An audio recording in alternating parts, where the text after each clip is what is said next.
এই CISF tradesman যে vacancy তোমাদের বেরোতে চলেছে এর সিলেবাস কিন্তু সম্পূর্ণ আলাদা। 4টে সাবজেক্টে পরীক্ষা হয়, কিন্তু এখানে হবে তোমাদের 5টা সাবজেক্টে পরীক্ষা। এক্সট্রা যে সাবজেক্ট থাকবে সেটা কী ধরনের প্রশ্ন আসে কী আসে সেটাও কিন্তু আমি যাবতীয় এই ভিডিওর মাধ্যমে বলে দেবো। অ্যানালিটিক্যাল অ্যাপটিটিউড এবং ability to observe and distinguished, যেটা তোমরা এসএসসি জিডি বলো বা বিএসএফের যে ট্রেডসম্যান বলো সেখানে কিন্তু তোমরা এই জিনিসটা দেখতে পাবে না, যেটা তোমরা সিআইএসএফ ট্রেডসম্যানের ক্ষেত্রে কিন্তু দেখতে পাবে। অর্থাৎ তোমাদের সিআইএসএফ ট্রেডসম্যানে এই যে দুটো সাবজেক্ট আছে, আসলে এই সাবজেক্ট দুটো কী তোমরা কিন্তু অনেকে কিন্তু বুঝতে পারছো না বা জানো না।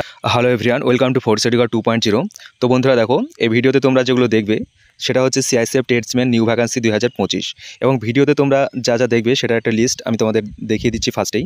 তো দেখো তোমরা কী কী এই ভিডিওর মাধ্যমে দেখবে সেটা প্রথমে দেখো টোটাল ভ্যাকান্সি, অর্থাৎ এই ট্রেডসম্যানে কতগুলো ভ্যাকান্সি আছে সেটা জানতে পারবে। দ্বিতীয়ত পোস্ট ওয়াইজ ভ্যাকান্সি, অর্থাৎ কোন কোন পোস্টে কত কী ভ্যাকান্সি আছে তার যাবতীয় ডিটেলস এখানে জানতে পারবে। 2 নম্বরে যেটা রয়েছে সেটা হচ্ছে স্টার্টিং ডেট এবং তারপর রয়েছে লাস্ট ডেট, অর্থাৎ ফর্ম ফিল আপ কবে শুরু হবে এবং কবে শেষ হবে।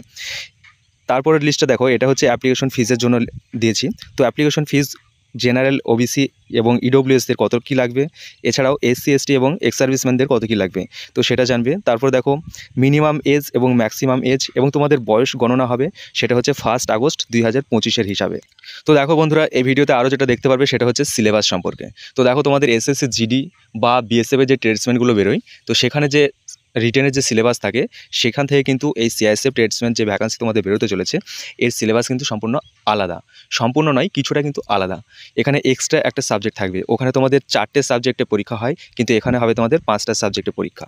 এবং এক্সট্রা যে সাবজেক্ট থাকবে সেটা কী ধরনের প্রশ্ন আসে কী আসে সেটাও কিন্তু আমি যাবতীয় এই ভিডিওর মাধ্যমে বলে দেবো। তো সেগুলো সমস্ত কিছু জানার জন্য কিন্তু তোমাদের এই ভিডিওটি সম্পূর্ণটা দেখতে হবে। দেখো বন্ধুরা, ফার্স্ট যেটা রয়েছে টোটাল পোস্ট তোমাদের রয়েছে 1161 এবং সেকেন্ড রয়েছে দেখো তোমাদের স্টার্টিং ডেট। ফর্ম ফিল আপের স্টার্টিং ডেট হচ্ছে তোমাদের 5ই মার্চ এবং লাস্ট ডেট হচ্ছে তোমাদের 3 এপ্রিল রাত্রি 11:59। অর্থাৎ রাত্রি 11:59 আগে কিন্তু তোমাদের ফর্ম ফিল আপ করে নিতে হবে 3 এপ্রিল 2025 মধ্যে। এবং অ্যাপ্লিকেশন ফিজ পেমেন্টের যে ডেট সেটাও কিন্তু লাস্ট ডেট এই 3 এপ্রিল। তারপর দেখে নাও তোমাদের অ্যাপ্লিকেশন ফিজ কার কত লাগবে। দেখো ওবিসি এবং জেনারেল এবং ইডব্লিউএসদের জন্য তোমাদের 100 টাকা লাগবে, এছাড়া এসসি এসটি এবং এক্স সার্ভিসম্যানদের জন্য তোমাদের 0, অর্থাৎ কোনো টাকা লাগবে না ফর্ম ফিল আপে। তারপর দেখো মিনিমাম এজ, তো মিনিমাম এজ তোমাদের হতে হবে 18 বছর এবং ম্যাক্সিমাম এজ হতে হবে তোমাদের 23 বছর।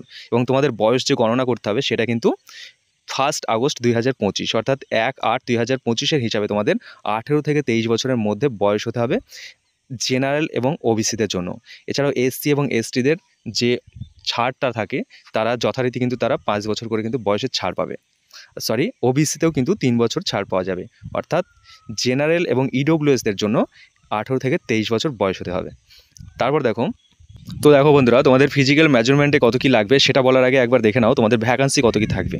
দেখো তোমাদের কুকে কিন্তু মেলদের জন্য ভ্যাকান্সি থাকবে 400, ফিমেলদের জন্য থাকবে 44 এবং এক্স সার্ভিসম্যানদের জন্য থাকবে কিন্তু 49, টোটাল থাকবে 493। এটা তোমাদের দেখার কোনো দরকার নেই। তারপর দেখো কবলারে মেলদের জন্য 7, ফিমেলদের জন্য একটা থাকবে এবং টোটাল থাকবে 9টা। তো সবগুলো আমি বললাম না, তোমরা এখান থেকে দেখে নাও অথবা তোমরা একটা স্ক্রিনশট করে নিতে পারো। পুরোটা বললে কিন্তু বলা যায়, কিন্তু সেক্ষেত্রে তোমাদের ভিডিওটা কিন্তু যথেষ্ট লং হয়ে যাবে, তো তোমাদেরই সেক্ষেত্রে কিন্তু দেখতে সমস্যা হবে। তো এটাও তোমরা একটা স্ক্রিনশট নিয়ে নিতে পারো, আমি আর বললে দিলাম না। যেমন দেখো সুইপার মেলদের জন্য লাগছে 123, ফিমেলদের জন্য লাগছে 14টা, ইএসএম অর্থাৎ এক্স সার্ভিসম্যানদের জন্য লাগছে 15টা এবং টোটাল লাগছে 152টা। পুরোটা জানার জন্য এই পেজটা কিন্তু একটা স্ক্রিনশট নিয়ে নিতে পারো। তারপরে এই পেজটা তোমরা একটা তারপর দেখো তোমাদের সিলেবাস, তোমাদের সিআইএসএফ ট্রেডসম্যানে যে সিলেবাস থাকবে সেটা একবার দেখে নাও। তো তোমাদের দেখো জেনারেল অ্যাওয়ারনেস সিলেবাসটা কিন্তু মনোযোগ দিয়ে দেখবে, কারণ অন্যান্য যে পরীক্ষাগুলো তোমরা দাও বিএসএফ ট্রেডসম্যান বলো বা এসএসসি জিডি, সেখান থেকে কিন্তু তোমাদের সিলেবাস কিছুটা আলাদা। তো কোথায় আলাদা সেটা আমি বলে দেবো। তো তোমরা সিলেবাসটা কিন্তু মনোযোগ দিয়ে দেখো। জেনারেল অ্যাওয়ারনেস অর্থাৎ জিকে, এখান থেকে কিন্তু 20টা প্রশ্ন থাকবে, 20 নম্বর, যেটা সেম। তারপর দেখো এলিমেন্টারি ম্যাথামেটিক্স, এখান থেকে কিন্তু 20টা প্রশ্ন থাকবে, 20 নম্বর থাকবে। তো দেখো বন্ধুরা, এসএসসি জিডি বলো বা বিএসএফ ট্রেডসম্যান, তো তাদের যে রিটেনের যে সিলেবাস থাকে তার সঙ্গে কিন্তু এই সিআইএসএফ যে ট্রেডসম্যান এর কিন্তু সিলেবাসের অনেকটাই অমিল রয়েছে। তো সেটা দেখো অ্যানালিটিক্যাল অ্যাপটিটিউড এবং ability to observe and distinguished, যেটা তোমরা এসএসসি জিডি বলো বা বিএসএফের যে ট্রেডসম্যান বলো সেখানে কিন্তু তোমরা এই জিনিসটা দেখতে পাবে না, যেটা তোমরা সিআইএসএফ ট্রেডসম্যানের ক্ষেত্রে কিন্তু দেখতে পাবে। অর্থাৎ তোমাদের সিআইএসএফ ট্রেডসম্যানে এই যে দুটো সাবজেক্ট আছে, আসলে এই সাবজেক্ট দুটো কী তোমরা কিন্তু অনেকেই কিন্তু বুঝতে পারছো না বা জানো না যে এই সাবজেক্ট দুটো অ্যাকচুয়ালি কী, যেখান থেকে তোমাদের 20-40টি প্রশ্ন থাকবে এবং 40 নম্বর থাকবে। টোটাল 100 নম্বরের পরীক্ষার মধ্যে 40 নম্বর এখান থেকেই থাকবে। তাহলে এই দুটো আসলে কী সেটা কিন্তু তোমরা অনেকে জানো না। তো তোমরা কমেন্ট করো, আমি কিন্তু এটা কী জিনিস সেটা আমি তো এখনই বলে দেবো, এবং তার প্রশ্নগুলো দেখার জন্য তোমরা কমেন্ট করো এবং চ্যানেলটিকে অবশ্যই সাবস্ক্রাইব করবে। সাবস্ক্রাইব করে তোমরা চ্যানেলটিকে তোমরা সাবস্ক্রাইব করে তোমরা কমেন্ট করো, এবং আমি কিন্তু আমার যে টেলিগ্রাম গ্রুপ আছে সেখানে আমি শেয়ার করে দেবো এই প্রশ্নগুলো অ্যাকচুয়ালি কেমন হয়। তো সেটার জন্য তোমরা আমার টেলিগ্রাম গ্রুপে যুক্ত হয়ে যাবে, এবং টেলিগ্রামের যে লিঙ্ক সেটা কিন্তু আমি এই ফার্স্ট কমেন্টে অথবা ডিসক্রিপশনে কিন্তু দিয়ে রাখবো। তারপর দেখো অ্যানালিটিক্যাল অ্যাপটিটিউড, এটা হচ্ছে অ্যাকচুয়ালি তোমাদের রিজনিং। তো এটা যদি রিজনিং হয় তাহলে দ্বিতীয়টা কি, দেখো ability to observe and distinguished, এটাও হচ্ছে তোমাদের রিজনিং। তো এই দুটো রিজনিংয়ের মধ্যে কী তফাৎ আছে, অর্থাৎ কোন পার্টে কী ধরনের রিজনিং আসে, কী ধরনের জিআই আসে, তো সেটা কিন্তু আমি আমার টেলিগ্রাম গ্রুপে দিয়ে দেবো। সেখানে তোমরা দেখার জন্য গ্রুপে যুক্ত হয়ে যাও, এবং লিঙ্ক তোমরা ফার্স্ট কমেন্টে তো পেয়েই যাবে। এছাড়া তোমাদের যদি কোনো সমস্যা হয়ে থাকে তাহলে তোমরা আমার হোয়াটসঅ্যাপ নম্বরে যোগাযোগ করো, আমি সেখানে থেকে তোমাদেরকে হেল্প করব।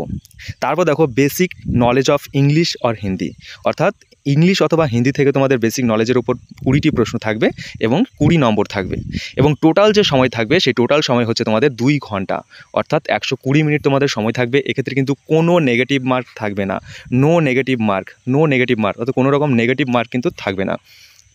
কনস্টেবল ট্রেডসম্যান সিআইএসএফ, এখানে স্যালারি কেমন থাকবে দেখো, এখানে পে লেভেল 3 অনুযায়ী স্যালারি দেওয়া হবে, যেখানে বেসিক পে হবে 21,700 থেকে শুরু এবং শেষ পর্যন্ত 69,100 টাকা, অর্থাৎ 21,700 টাকা বেসিক পে। তার মানে তোমরা অ্যাপ্রক্স স্যালারিটা তোমরা ট্রেনিং চলাকালীনই পাবে মোটামুটি 37,000 টাকা। তো জয় হিন্দ বন্ধুরা, এখান থেকে ভিডিওটি শেষ করছি। তোমরা কিন্তু অবশ্যই চ্যানেলটিকে সাবস্ক্রাইব করবে, এবং তোমরা কমেন্টে জানাও যদি তোমাদের ওই 2 রকমের যে রিজনিং আছে সেটা যদি তোমাদের জানতে হয় বা প্রশ্নগুলো তোমাদের দেখতে হয়, তাহলে তোমরা কমেন্টে জানাও, এবং আমার যে টেলিগ্রাম গ্রুপ আছে সেখানে তোমরা যুক্ত হয়ে যাও। Thank you.